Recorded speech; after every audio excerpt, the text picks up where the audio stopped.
Not because you're 100 times more productive will there be 100 times more work. AI by itself is perhaps not going to disrupt your industry, but what if we add robotics to it? It has nothing to do with AI, but technology will make that whole market implode. Should you go and rush and study the latest AI? That's going to be the biggest change in the next years. If you're DevOps, you have to think what's going to change, not what's going to stay the same. The maturity of generative AI to fully replace coding is just not there, so there will be a need and expertise at a very high level. There has been a lot of crowdfunding campaigns where a lot of money was raised, it didn't deliver, and at the end somebody else made the product. I lost a lot with the ICOs of crypto. Exactly. Just put so much and stuff and it just never happened. Welcome back to another episode of Mastering Tech Growth. I'm Mike, your host, and today we're discussing a topic that's profoundly reshaping our planet: artificial intelligence, technology influence, transforming impacts on society and future of work. Our guest today is Maarten Ectors, a multi-award-winning exponential growth innovator and strategist with a distinguished career leading groundbreaking projects at major corporations and pioneering startups. Maarten is at the front end of AI, Web3, and other next-generation technologies.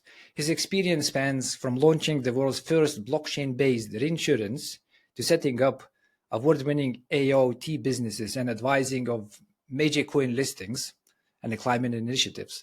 In this episode, we'll explore how AI and other technologies is not just a tool but a catalyst for change across industries. We'll discuss its impact on the workforce, its integration into our daily lives, and how can we prepare for the future where AI enhances human capabilities. But before we jump into the conversation, here's a quick reminder to our listeners. If you enjoyed the show, please subscribe, leave us a comment of Apple Podcasts, Spotify, YouTube, or wherever you get your podcast from. Your support helps us to reach more listeners and bring value and insights to our community. All right, let's get started. Maarten, welcome to the show. Thank you for having me. Of course, it's going to be fun, Maarten. So we did set the stage a little bit. So the very first question, can you elaborate on how AI is currently reshaping traditional job roles and what does that mean to the workforce? It depends what you do. You can see it a little bit, you can see it a lot. So if you are an Uber driver and you go to California or you go to Austin or whatever, you'll see Waymos driving around. They have just surpassed 100,000 trips per week. Soon it will be millions per day, per hour. And of course, if you are a driver and then robotaxis come along, you are going to be made irrelevant. So for certain job categories, AI will just stop the whole industry. And it's very similar to like if you were a stamp vendor or if you were like a photo film seller or whatever. A new technology comes along, people jump onto the new technology, and whoever is in the old business, only very few tend to survive, if any. So if you're unfortunate in that category, you will be directly impacted. Then there's the other category where like you have exponential workers. So basically, if you're a lawyer and you do 5 contracts a day, and now with ChatGPT, you could do 100 contracts an hour, then all of a sudden, you're going to be able to charge less and do more than a lawyer that still does manually with a Word template the contracts. But there's no elastic market for these contracts. So not because you're 100 times more productive will there be 100 times more work. So what we will see in those markets is that the AI enhanced worker will very quickly eat the market of the rest. And then there's going to be markets where AI will not that much impact. Unfortunately, the list is very short. So in a lot of other technologies, most markets weren't impacted, but in AI, Yeah, if you're a hairdresser or a dentist, although I've seen dentist robots, although I've seen hair cutting robots, the chances that like that's the complete thing that we're going to see, that's going to be less. If you're a psychologist that like deals with like people that have anxiety about AI, chances are that you still are going to have work and perhaps a lot of it. So there is always like a group that is neither impacted or on the opposite. Like if you are an AI scientist, you can't put down the phone. Everybody will be calling and saying, "Can you come and help us?" So the impact can be extremely devastating to extremely lucrative, and it depends what you do. So the majority of the, or not the majority, but the most affected markets is quite easy predictable. It's, at least from my point of view, it's anything you do with content, right? Anything what's written content. You mentioned lawyers, journalists, copywriters, probably marketing, again, copywriting, anything what is text related and likely images and audio for generative AI. We're basically saying that they will be able to do more for a lot less than they're doing right now.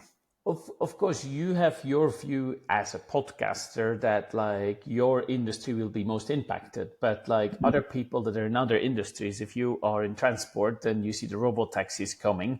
If you are, for instance, in trading, imagine AI trading. So anybody will see their industry as sort of a tsunami, an AI tsunami coming towards them. But in a lot of industries, that's exactly it. An AI tsunami is coming and it's almost reaching the shoreline. Okay. So it's a data then. So fundamentally speaking, any job which can accumulate data and draw conclusions that are out of that data, that's where AI will come in and effectively change a lot. Data is a very good starting point. If the work can be done remotely and doesn't need in persons, then you're also in the center. If it's very repetitive, that is a key thing. And AI is just one of the things. So AI by itself is perhaps not going to disrupt your industry, but what if we add robotics to it? So for instance, if you think about like you work in a supermarket, yes, you've seen the Ocados of this world and the Amazon Freshes, but you could go and be in one of their delivery centers, but then the future could be totally different. So the future could be that like we don't buy food in the same way. What if like food gets printed? And there's 3D, like 3D printed, right?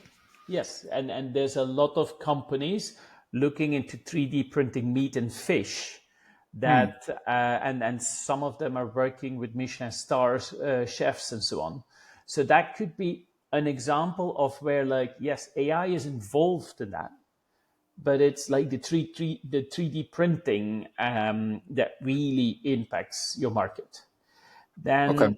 Then there's completely other markets. Like if you think about diamond trade and jewelries, at the moment, factory-made diamonds are made in China, where like a 2 carat diamond used to cost £20,000. They now cost £20 on AliExpress. So it has nothing to do with AI, but technology will make that whole market implode because there's not a single market that can like divide its prices by 1,000 and still be lucrative. I get you. So we effectively talking about new economic paradigms, which we don't, maybe we can guess and presume just based on how things are moving, but there will be new things coming out of advancements, technology, AI, which is probably hard to digest right now because it needs a little bit of time. But it will just change how we do things. Consuming food, buying food is a good example, which will put some people out of work and probably create new job roles, right? So that data scientist, which you mentioned, as in it's probably going to be one of the most sought after expertise. So if let's say I'm in the beginning of my career and I, maybe just finished uni or whatnot, would that be your advice to just start looking at like big data, learning to train AI modules, or looking at cutting edge technologies, maybe blockchain, maybe robotics? Um, my advice would be do something that will require human contact. Elaborate. Because like anything that has some human contact to add value is the harder part to substitute. So if you're a therapist, if you are like even cutting people's hair or painting their nails, that's a lot harder because people don't go to paint their nails only for painting their nails. Like, yes, you could have a 3D printer that like paint nails, but it's also often the process that's more important, the getting out of the house, the chatting to others, and so on. So in general, should you go and rush and study the latest AI? If you're about to graduate, that might be good. But if you're 12 years old, then like you still have a lot of years to learn. So there will not be a general rule. The, and yeah, things will Okay. change. It's very hard to say that's going to be the future role that like everybody finds work, and I can explore that later on in the conversation. So I do love that human contact piece, which you just mentioned, Martin, because I go to the hairdresser and I do love the process of it. Like if I could put my head into some magic box and get my hair cut, I would probably still go to the hairdresser and get hairs done like that. So I absolutely see that. Okay. So that's a good shout. So what signs are you actually seeing right now, coming back to the workforce, that we could say that AI is already making an impact to the workforce, or we're seeing that accelerating of that impact happening because of AI? It's Yeah, just yeah. Let me. I'll give you context a little bit, Martin. Sorry. So from my perspective, like I work for a big enterprise, right? And there's pretty much zero AI right now. Like I use AI in personal life, a lot of automation driven around AI processes, not around AI, but with AI, right? So I want to bring that into work. And it's because it's a big enterprise. They simply don't trust the tools. They don't want to give their data. They don't want to give like any documents, any information to, like a public AIs like ChatGPTs or Gemini of Google. So there's literally no utilization of AI to boost any productivity whatsoever. And that raises for me that question is like, if we see AI having an impact to businesses and workforces, like where do you see that happening and how that impact looks like currently? Yeah, so I will answer your question, but let me explain a more basic thing first. So technologies have very predictable curves normally, and there's two things I personally look for. I once worked in Ubuntu, and they stole away the market from like companies like Microsoft and IBM before either of them knew there was a market. And the person that did that did strategy before me, and he was called Simon Wortley. And Wortley is now famous for the Wortley maps. And they are about predicting where technology is going to go and how to make strategic decisions on like knowing where the future is going to go. And what he did in 2008 was not looking at AI, but looking at cloud computing. Back then, he discovered there was an online bookstore that was starting with something called cloud, but nobody had heard about Amazon Web Services yet. And even in 2010, when I started using it, it was just compute and storage. So what did he do? He made a map that said like, okay, every type of new technology starts in this fuzzy area where we don't know what it's good for. Like somebody in a lab discovered something, we don't know what we can use it for. And a good example was like the whole blockchain thing. Started, somebody invented it, we don't know yet what to do with it, so it went to that phase. The second phase is that, like, hey, throw expensive consultants at it and they can do something with it that adds value. AI is a good example. Like some years ago, you needed very, very expensive data scientists to actually come up with something that you could use. So if you wanted to do high frequency trading, then you had to have the most expensive quant engineers come up with things like that. Then the next stage is it now becomes a product. You can buy it, and then it becomes exponentially cheaper. Think about like that own model that you were doing versus like buying a license for ChatGPT, which cost you about 240 a year. So instead of paying 240,000 to like some top end consultants, you now pay 240. So it's 1,000 times cheaper. So that's happening a lot now. And this is where like enterprise adoption starts, because it moves away from a very complex project to something everybody can now start using in the enterprise. And that's where like the big enterprises are trying to stop this. But medium and small enterprises, why are we still calling a lawyer? Let's write some contract. Why are we like making our having a writer for this or that? Let's have ChatGPT do it. So you see that like more agile, smaller organizations start using these new technologies very quickly. And then there's something really that like Simon Wortley found out, which was that it then gets pushed to commodity.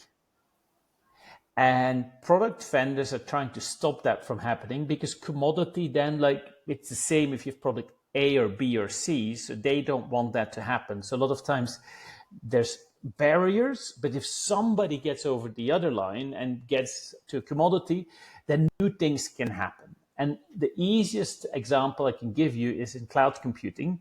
It used to be expensive to buy compute. You went to IBM, HP, and so on. You bought them in boxes. It cost hundreds of thousands to get these boxes in a data center.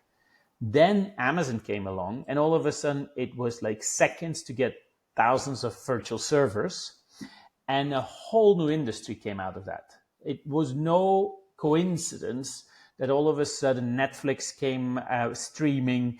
You had like Snapchat, Uber, and all these things, because it coincided with unlimited compute. And this is what happens when a new capability becomes a commodity, then new industries get born. And this is what people have a problem with. They don't see those new industries, but they see the disruption of the old. So that's why it's so difficult to predict what's going to happen in society, because you don't make a link between your job as an IBM server salesperson coming to an end and Uber starting. So that's a foundational thing that you need to understand if you want to predict where things are going. And then the other thing, which is very important to understand where the future is going, is exponential growth.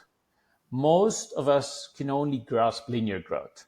We expect something to improve at 10% every year. But exponential growth is like an S-curve. Nothing happens, nothing happens, nothing happens, nothing happens. Boom, everything happens. And that's what AI is on. If you look at like ChatGPT, it is only a year and some months old that we have access to like ChatGPT messaging. And it's not that long that we couldn't combine like images and sound with text. So it takes a little bit of time, but then now everyone's investing in it. So the growth is starting to come to that S-curve where it immediately has a big impact. And this is where you can see that same effect as with cloud computing. Once it becomes a commodity, then lots and lots of other industries can build on top. And it's still a little bit too expensive for energy consumption, the chipset and so on. But now we're seeing that mobiles are getting AI chips. So if you start thinking what could be possible if like all these big models that in the cloud are now in our pockets. So that shift is happening, and that will be very transformative. So if you understand that, then you can start looking, okay, what is going to happen in the future? Now, I told you before, AI is one of the things. The one thing that is more important than anything else is energy. Without energy, everything stops in the world. And we're seeing the biggest change ever happening around energy, a more foundational thing than AI. So, where in the 80s, 90s, we could only run a calculator on solar. In the noughties, we could run a laptop, on batteries. Then it became a mobile phone. Now it's a car. Next is a city. So the prices of batteries have like gone down exponentially. Their power has gone up exponentially. The same for solar energy and wind energy. And at this moment in China, it's cheaper to buy an electric vehicle than an internal combustion. That will have such a profound effect on society, because all of a sudden, if you're in oil, if you're in car manufacturing, if you're in lots of other industries, you'll be impacted. But even if you're in energy distribution, you now find that your customers put panels on their roof and start producing, and on a sunny day say like, I'm selling you energy, I don't want your energy, your energy is useless to me. So basically, we will soon, and we're talking 5 years from now, have an oversupply of battery power and solar power, and as such have almost unlimited energy. And that is one of the core things that is needed for like expansion of AI. Because AI is very energy efficient, but if we can go and just put in all deserts all type of solar farms, we could have unlimited supply. And at the moment, we're getting to the point that we can easily print solar panels. So the cost of like incorporating them in Windows and then making them transparent, which is still in R&D phase, is a couple of years ago and away. And then any building can start producing its own energy by just having all these skyscrapers with like energy producing windows. So those are sort of the foundational things that will change things, and they will change everything from like, hey, if we have unlimited energy, we can cool down places that are too hot, heat up places that are too hot. We can convert salty water into drinking water and spray it where it wasn't economically viable. We can have hydrogen and so on. So that means all these basic things will drive a lot more the changes of AI than just a better ChatGPT. So why is your company not using it? Because it's not affected in its core. But if all of a sudden you have the robot taxis picking up packages everywhere, the humanoids coming out, delivering them to your door, robot factories in containers producing 3D printing things, personalized, then there's going to be a lot of industries that like can't follow that speed of change. Okay. And that's going to be the biggest change in the next years.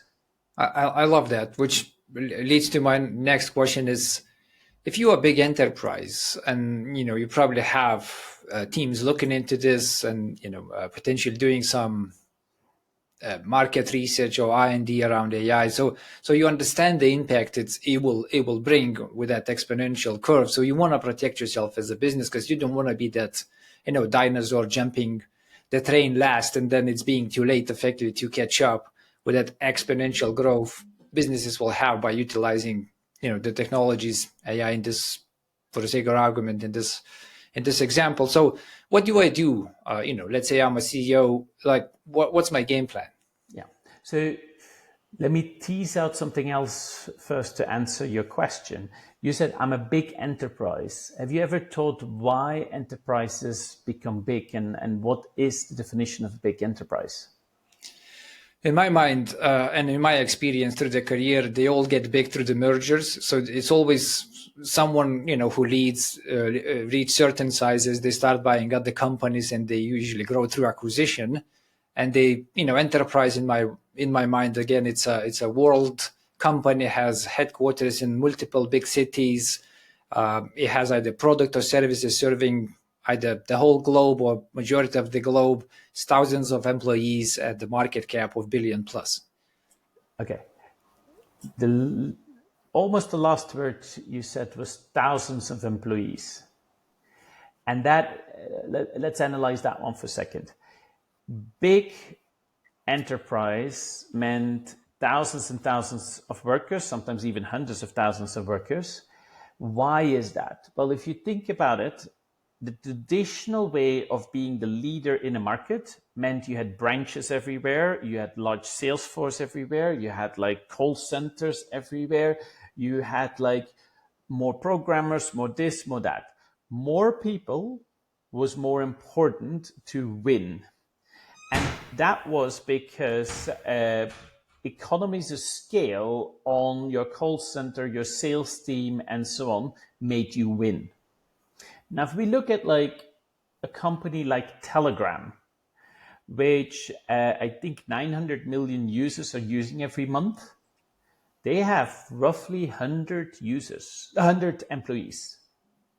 So there's a lot of like companies now that scale through technology, not through users, not through workers. So what is the problem with our current way of structuring companies? Well, the only thing they are very, very bad at is change, rapid change. They're like oil tankers. What's the only thing that's going to happen in the next years? We're going to get an avalanche of change. So that's the biggest problem for large companies. Their size isn't helpful. So if you really want to have a big impact, don't try to change the core business from one to another one. Start spinning off like crazy small teams that like can launch exponential businesses. Because the only thing that like saves large enterprises is they have the resources to do that. Because their core value from yesteryear's competition is their weakness tomorrow. The size is the worst thing they can focus on. They need speed. They need adaptability. They need to think outside of the box. They need teams that can do 500 different things in a small unit, not 500 people that are all the same. So our way of organizing companies is built on a model that's no longer what we need tomorrow.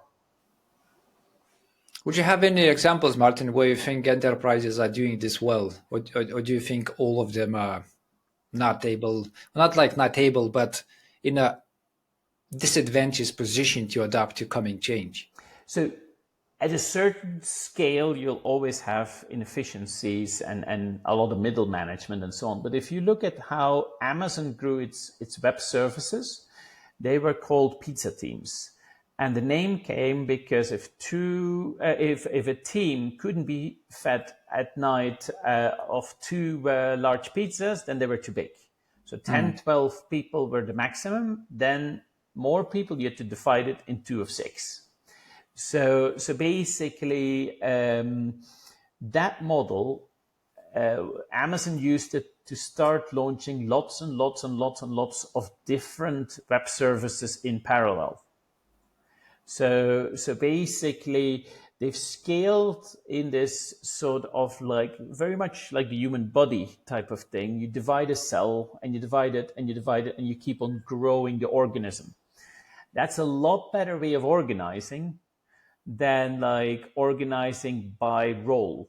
So all the companies that are very much like, I'm the chief financial officer, I have 5,000 accountants reporting into me, they have a problem because every new product decision that goes far away from the beaten track, they can't take a decision. They need the chief product officer, the chief marketing officer, the chief technology officer, the chief financial officer, the chief operating officer, and the CEO all to sit together to make a decision.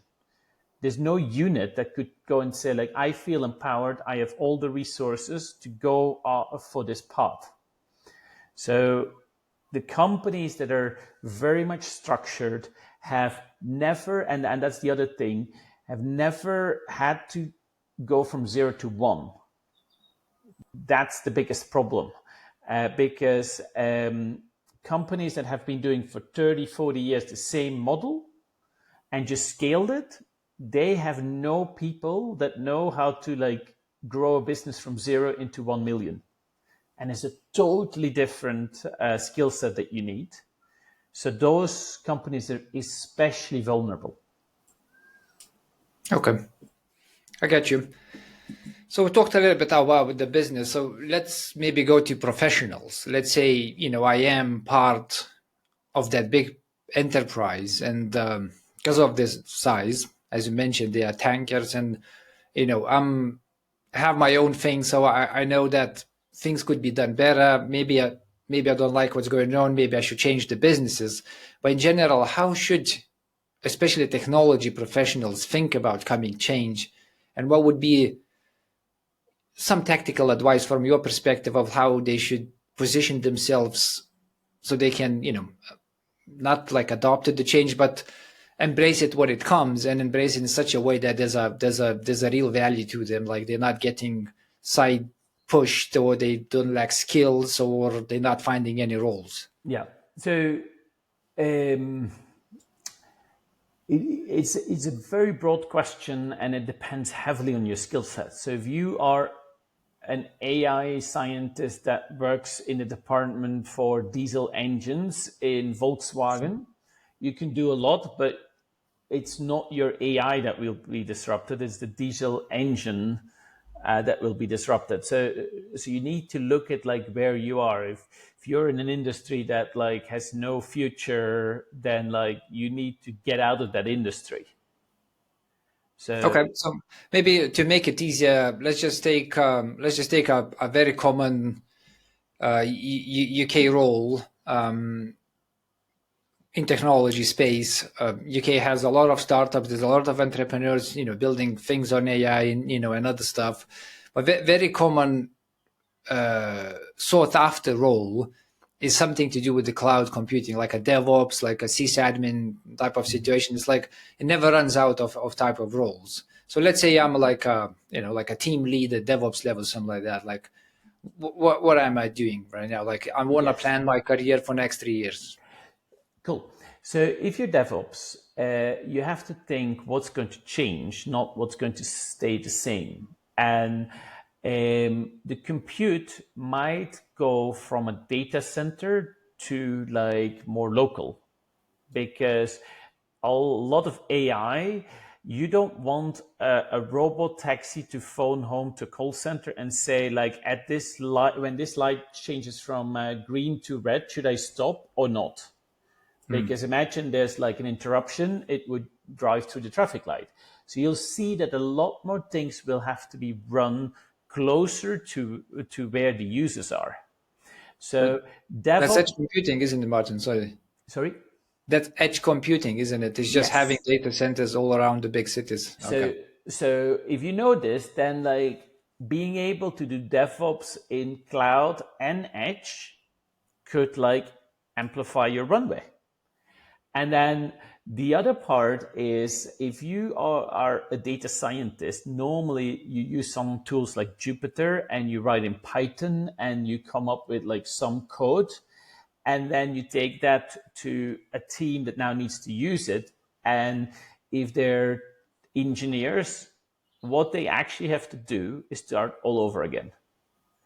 Because if this is interpreting videos or whatever that data scientist did is to good like blueprint, but they can't run this at scale.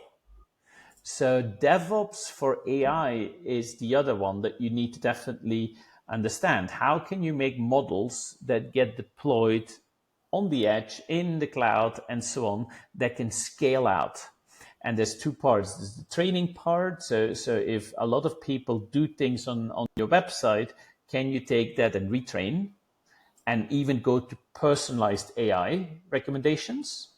So if I can train for this customer and their financial situations and now predict and recommend what they should invest in, then that is going to make it very hard for them to leave my bank versus another bank.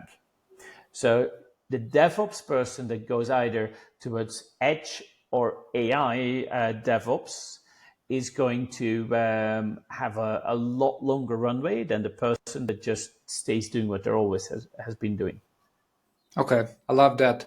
Let me give you two more, and we can be quicker if you want. So when you were talking, one which came to mind is coders. It's just like programming, C++, Sharp, maybe web development, maybe the same Python people. So they can get a lot of like code assistance, right, from generative AI. How that would change, and as well, where do you see like technical architects coming in play? Like when I think about technical architects or architecture in general, like someone has to see the broader picture. So I feel like for them the vastness of everything is just so complex and big. Like I feel like they have to specialize somehow. So those two roles very quickly, Maarten. Yeah. So you Coders said and technical. Yep. coders, and the other one was Technical architects. technical architects. Okay, so the coders have a problem that generative AI will be on a path to make them irrelevant. So pure taking requirements, or even like taking a Figma design and turning that into HTML and Node.js and whatever technology they want to use, that's a problem, because very soon you ask ChatGPT, hey, make me a design for this. Hey, generate the code for that. So there is an issue there that like run-of-the-mill coding is in danger of being generative AI'd. That doesn't mean there will not be programmers, but I think this is where the architects are going to become more important, because the architect can tell the AI instead of the coders what system needs to be built. So where one might have less work, the other one might just see who they talk to change. And one thing is true with AI is that like the more expert you're in a field, the better you can evaluate how good the AI is and fix problems. At this moment, yes, it can generate code, but if you ask it to generate something that no other programmer can do, it will generate code. It will not work. And that's the thing, like being an expert still helps. So I think very soon we'll see that like AI enhanced experts is the model for the next 5 years. Afterwards, it will depend. So we're basically saying the maturity of generative AI to fully replace coding is just not there. So there will be a need and expertise at a very high level to really look at what's being generated and put it together. So instead of like coding, you're going to just build stuff. Like you're just going to become a builder, right? You just take snippets and you combine the solution, which is probably more complex for generative AI to fully comprehend. But the bricks of that building is definitely generated for you, which means you're not going to be writing that from scratch. Like that's in the past. That's done, right? Yes. Okay. And yes, there are programmers that design the systems on which this AI runs, but they are very specialized and so on, and not the majority of people doing .NET today. Yeah, I get you. I mean, I come with a big background in coding from like last 20 years or so. I was, web developer mainly, but now if I need to do something, I just ask for a solution basically, and then I just tweak it a little bit, and it just plugs and plays. So it's very easy for me to, what you mentioned in danger. I think it's like it's past that. I think it's very, very clear. Like it's gone. Like the raw skills of going from like 0 to 1 in coding is just obsolete in my mind. But that's just my personal opinion. I'm sure listeners will have others. So if you do, please leave some comments and let's have some discussion. So now, how does AI and technology affect my mom and dad who have no idea about coding? They're not using ChatGPT. how is this now already in their lives, which they don't even realize, or how this will be later in their lives. Let's take like robot taxis away from that. Let's take maybe robots away, but like maybe some use cases which are a little bit more to the heart, a little bit more to the current year or maybe next year. Yeah. So basically, I don't know if you try ChatGPT's speech recognition and it Yep. talking back. Hmm. So that will very much in the next 24 months be to a level that it opens up towards people that are less technical. So where you had like Alexa switch on or off the light, Hmm. you can now go like, Alexa, get me an appointment with the hairdresser. So basically, it will be a lot more complex tasks, but with a way as if you would have like a personal assistant sitting next to you, taking notes and doing whatever you ask them. I'm So doing that already, Martin, by the way. Just sorry to jump in because you gave this use case and I was like, yeah, I already have that. So I have an app which recognizes voice. It connects up with a third-party API. I don't want to mention the names just to not yeah, advertise, but it recognizes the voice, right? So, and then it basically takes my command and I have a API connection through the automation tool like Zapier or Mate, and that just goes to my Google. So if I need meetings, I just go like book a meeting with Steve and yeah. it's in my Google. But So yeah, that's you asked your parents and senior citizens. So basically, technology needs to like become boring and boringly easy, so mm, that it is used by everybody. So not everybody that's 80 years old has a smartphone. So you have this adoption problem. So you will have like people that never move to smartphones and still have an old Nokia lying around. All the technologies that become so simple that you don't have to think, they are the ones that earn mass adoption. So simplicity is still the key to. So if you see something that like super simple, and then another thing is if people sleep in the street for it. So the way I do stock investment is often looking at like, okay, has this company market fit? Because if people sleep in the street to get their product, as was the case with the early Teslas, then like yeah, the first iPhones or whatever, they normally tend to grow. So mm, simplicity and like people love it. And this is ChatGPT is the best example. The first mm. version of ChatGPT was not launched as a finished product. It's like, hey, here's our prototype thing. What do you think?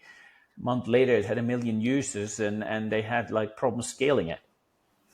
So so I love that's that mentioning of Tesla, Martin, is because you mentioned exponential growth, and if anyone listening is investing, just open up Tesla's stock price and just zoom out to like 10 or 12 years. It literally goes nothing, nothing, nothing, and that exponential curve just shoots to the moon. yeah. It's pretty much how the technology will evolve, isn't it? Sorry to interrupt, by the way. Yeah, that's exactly it. And now, if you then think further, what happens if you're affected? What happens if you get made redundant? If that company you worked for like collapses overnight? What should happen next? So, on one side, I think we should have a societal discussion about universal income. If like the robots start doing the work, put taxes on them and use that income to have yeah, make it that nobody's hungry. There is going to be certain things that will become exponentially cheaper. So like, hey, if electricity is cheap, heating your home is going to be cheap. So basically, the universal income will be combined with like certain things will become cheaper, so it will be easier to pay for them. But as society, we are not used to that either. We're used to the prices going up every year, not the prices going down with 100% every year. So that's sort of like going to be an adjustment. And then the thing I'm currently involved in is like the future of work. Can you make platforms that are like Netflix, but sort of the Netflix of work? You don't have to apply to be able to see a movie on Netflix, and neither should you have to apply to work. You should go there and have suggestions made based on your skill, Maarten, and based on your interest, Maarten. Here are things you can be doing the next hour. And there might be things that are boring but extremely well paying. So if I'm medically trained, looking at like the images where the AI can't say if it's cancer or not, and making my professional opinion and explaining why, can be extremely well paid for like doing that for an hour, but boring as hell. So basically, I can do that for an hour, now earn 3 times more than I would get on a normal day. So my day, like the part of work that I do for financial stability might get shorter. So now that I have more hours in the day, what can I do with those other hours? Well, as humans, we don't only work for financial gain, we also work to do something that is valuable. So perhaps I could help charities a couple of hours. Perhaps I can learn new skills because in 3 months' time, AI predicts that they will be important. And what I'm currently doing will run out of steam. And perhaps I can have conversations with humans that like are in edge cases that AI can't solve. So my working day should be a combination of all of these things, and could be not 8 hours, could be shorter, could be on different times in the day, and so on. And I might think universal income is good enough for me. So, but that's sort of like a future where, like, if we don't get these platforms built, and we're going to see millions and millions of people being made redundant because of AI, the other part is war between the haves and the have-nots, the trillionaires of AI and the zeronaires that are there in the millions. So it is in the industry's advantage to look at, can we make those Netflixes work? And that's why I'm working on those type of things. Okay, so you mentioned that project and sort of have a little bit of background on it. So can we use this as a case where, as a real world application, where effectively, you're trying to combine all of the technologies or all the edge or future technologies and bring something like which has significant impact, and that is happening. It's like, what's the lessons you're getting from it? It's like, are people ready? Maybe it's too soon. Is the tech ready? Maybe it's too expensive to scale. It's like your general insight of what you just discussed is like, what are the challenges for you to actually make that real? Yeah. So technology wise, the good thing is with like Facebook open sourcing their AI and then it be able to be fine tuned for very specific use cases. It will soon be possible to like, if you have enough data of a worker, to then learn and do better and better and better at these micro jobs. So that part I'm not that worried about. The other part that like is relatively new, and this is where like society has two ways of innovation. It has a center-driven innovation that like is sort of a magnet, and the more money you throw at it, the more power you get. And then you have the opposite, that is sort of like anti-center innovation. So AI is a very good example of this thing that like is sort of a in the center, because the more money you have, the more NVIDIA cards you can buy, the more NVIDIA cards, the more advanced AI you can train, and so on and so on. So it's all about like, if you have the best AI, it's also because you have the most money. And as such, the big companies will be all flocking towards it. Whereas I'm also very much involved for years already in Web3 technologies, where it's completely the opposite. Can I take the business rules of a market, put them in code, and now let the market be completely automated and take out the intermediary that used to take like 20% margin, and now do this for 2% margin. So that combined with AI can be transformative for lots and lots of use cases, because it can be this part that brings you the work and then the AI that helps you do the work. And it can be also the part that pays you and can execute things. And then the last part is the IoT part. If you physically can interact, so whatever decision you and the AI and a smart contract take can also be executed, and something can be produced or whatever, yeah, that can be generate completely different industries and transform things. So I don't see the future of how we organize work as being these large companies, but fluid companies where people find a common problem that a small group has, very quickly generate a solution, start selling that for some weeks, disassemble and go on to do the next business. So companies that have no employees, they come together with experts in different fields, do something for some weeks, then it runs out of steam and they go to the next thing.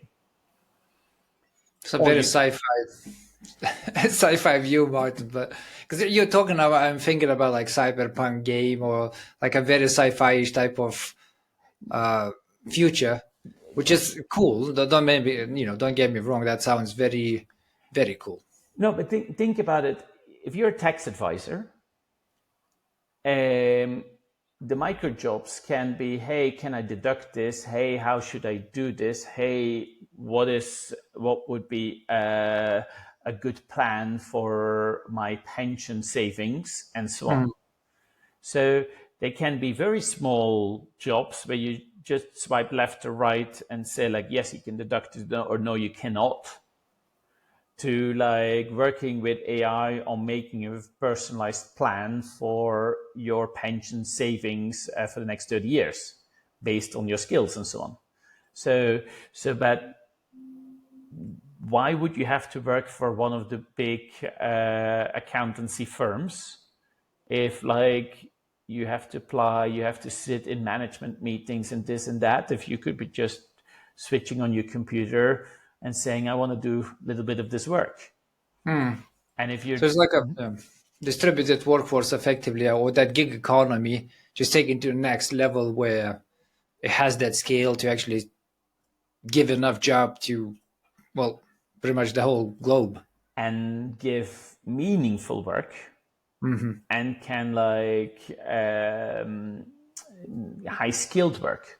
Because we see gig economy as the bottom feeding part of society. The cheaper one, yep. Yeah. But with ChatGPT now, the most complex rocket design could be made by a group of engineers that never met, that were put together because AI assembled them based on their complementary skills. Okay. I get you. I can see that. So this is so if people want to learn more, where would they go to check that? So we're building that. So one of the projects I'm involved in is CanDAO.io. So CAN, C-A-N, and DAO is from Distributed Autonomous Organizations.io. And we're trying to mix social networks with business networks and crypto in a new way that everybody can earn. And we're trying very simple things like, can I swipe left or right to give you a signal and get paid for it? But yeah, that signal could be, do I have cancer or not? Can I deduct this from my taxes or not? So the method of earning might be very simple, but the skill required might not be. Okay. I love that. We'll put that, by the way, in the show notes, any domains you'll give Martin. So if any listener is interested in the concepts and just want to learn more, it's going to be in the show notes. So we have this one question, Martin, which is in the spirit of the show, and we ask every guest, or some guests I forgot to ask, but majority of them have a say about this. So if you would need to choose one item, let's describe it like that, which is the most influential for any tech venture growth, what that would be. But you can only choose one. The most influential for Any tech. Product market fit. So whatever you do, you can build it. If you don't build something that solves for a lot of people a problem and they can easily acquire your services and find out about it, you can have the best technology. Any technology, it will fail. So if you don't have user adopting and an easy go-to-market, hence product market fit, technology is irrelevant. Oh my God, this is like you're preaching to my ear, and I say that to every single tech founder because they love technology, they love coding, and they believe that if they put all the passion into that backend, into that API, into the cloud, it means something. Realistically speaking, it means nothing. Like people use the end user element, and whatever is the backend, as long as it works and deliver product promises, they will pay for it. So the tech weights very influential in like scaling and the cost of business running and things like that. It's not what actually makes or breaks your startup. Right? And this is why the way I like to organize, and this is what I've been doing very recently, is I don't like to put teams together with like tech or business or marketing or whatever. I like to mix them. These micro teams should have somebody knows about business, somebody knows of like marketing and go to market, somebody knows about product and how to get that done, and some technical people that can do the front and the back end and so on. And like once it starts scaling, put some more people, and then you divide it into 2 cells and 4 cells and so on. But it's sort of like you should put those two together, because if you build something that nobody wants, that's bad. But if you sell somebody that somebody something that you can't deliver, that's also bad.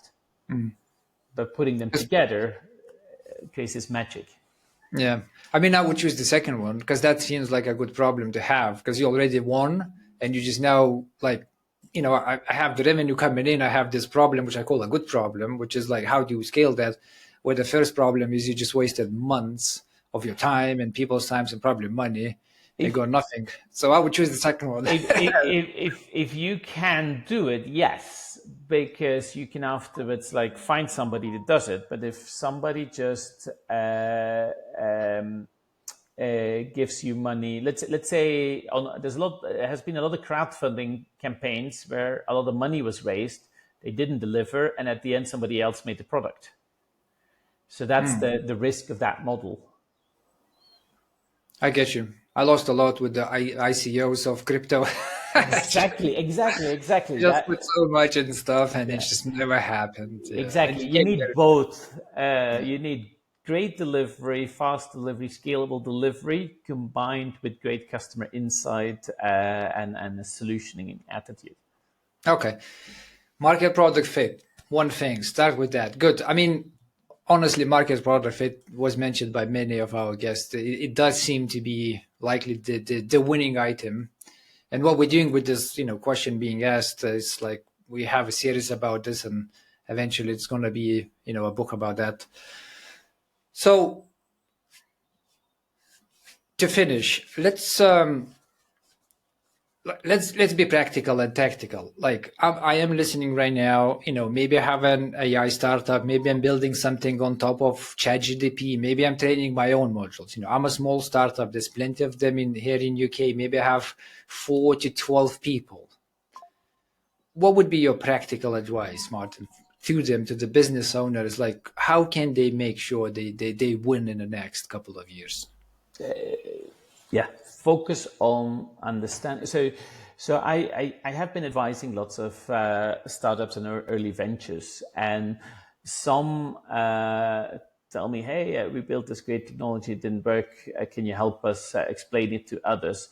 But I also am working with like solopreneurs that like I'm helping really to find that like market fit. And people just go too fast over that phase. Like with generative AI, social networks have been swamped with posts. So the biggest problem nowadays is to actually talk to humans and find out what you can solve. So don't assume that like building something and they will come, because the problem is the cost of building has gone down exponentially. You just ask the chat GPT to generate this and that and so on. But like it also is generating 100,000 tweets, and nobody now can like see your important tweet between the 100,000 other ones. So getting out there and talking to people and building something with them and inviting them every week to see the progress is probably the most important thing that 4 people team can do. Build in public approach. Yes, and very much putting it out there and allowing people to vote and participate and feel engaged. And even better if you could like have people build on top, like personalizing things is like if you have spent the last 3 years personalizing a product, even if a competitor has the same features or better, you're not switching because you have a personalized product. A platform that could personalize more can't substitute for that. And then there's a couple of other things that like as a startup you should always look for: network effect. So if like I basically have it and then I invite you, and now there's more value to the both of us, and we then invite our friends, and now there's even more value. What happens very soon is that like even if we're not the best platform, but we have most people, any competitor can just not eat our lunch. Like LinkedIn is a good example. Technology wise, they're no longer as good as they used to be. There's too much bad quality things happening there, but they have the network. It's very hard to basically compete with them because the next biggest social network is infinitely smaller. So that's a focus that you should always try to have. This like network effect where like you have a positive spinning wheel, a flywheel that once in motion, it starts accelerating, and you get this very big avalanche that just takes everything on its path. I love that. I would add integrations from my perspective as well, Martin. It's like I use so many tools in personal life and business life. Anytime I have issues integrating tools one with each other, for me it's like a deal breaker, because we have like these API middlemans like Zapier or Make.com, which allows you to connect up the nodes and just have like a workflows going through 5 different tools. And anytime I get any tool which I cannot integrate with, for me it's just like it's no go. So Yeah. advice I give as well to startup, which is maybe a little bit of maturity phase, maybe it's later, but just make sure you can integrate with other tools. It's just, you're not going to solve all the problem. There's going to be something you don't have and you don't want to build. So have ability for people to find that and solve that through the integrations. And integrations and even more important, plugins or apps or whatever you want to call them, because you can never build the 100% solution that is 100% for all your users. But if you have a plugin or an app mechanism where that user now can get from 500 other partners the perfect solution, you can have the perfect solution for everybody. Amen to that. Amen to that. All right. So that wraps up our conversation today. A huge thank you to Maarten Ectors for sharing such profound insight of AI transformative impact on society and in general technology. Was the likely most sci-fi episode we have, and hopefully everyone's enjoyed it. Maarten, if people want to know more about you, about things you do, how do they get in reach? How do they find you? Yes, so at the moment you can find me on LinkedIn, and you can also find me on Kandao. And yes, I'm really building this solution where like people can come and build ventures together. So that's excellent. We're working on. We'll have the details in the show notes as well, so just look it down and you'll have the links for Maarten. If you enjoyed the episode, please do not forget to subscribe, leave us a comment in the form of a question or suggestions on Apple Podcasts, Spotify, YouTube, or anywhere you get your podcast from. Your feedback helps us to grow. Until the next time, stay safe and see you online.